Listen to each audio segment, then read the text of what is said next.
When it comes to entertainers, Robert Mills is an all-rounder. He's an actor, a singer, a television host. He's currently starring in the multi-award-winning hit musical And Julia in Sydney. Robert's even written a book about what it's like to be an Aussie man. He's also... Quite the catch. But does he know anything about money? Robert Mills, very important question. How would you usually start like a theatre show? What's the preparation? A little warm up like that. Okay, how'd you prepare for this? We just woke up. I drove you here like I normally drive you around to everywhere. Yeah. What would you say if you were rating your financial literacy from, say, 1 to 10? Where does it sit? Oh, I'm like a 7.5 to an 8. I know that you have to save. I know about compound interest. I know about super. Have you learn that stuff? Mum and Dad, yeah, were really, really instrumental. We had a ledger.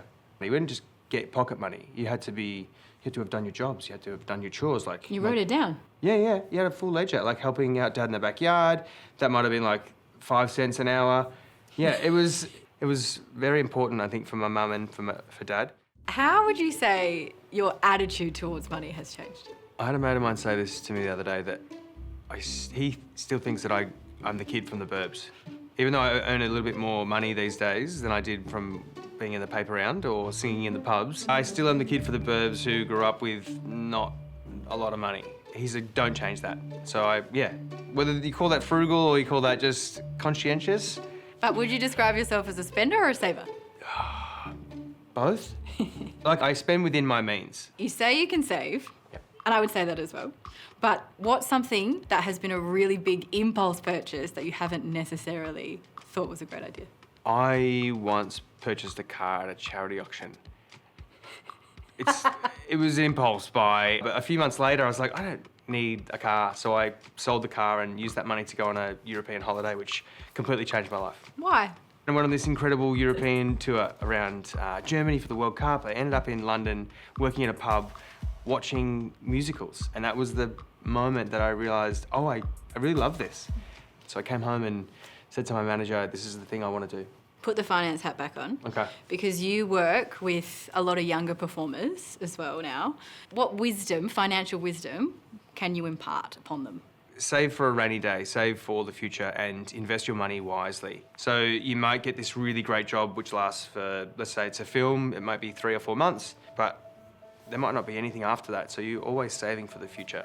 You should always reward yourself with a present to yourself during this time, I think. You've been really instrumental in that. You've done now how many episodes of this show? A lot. A lot? Yeah.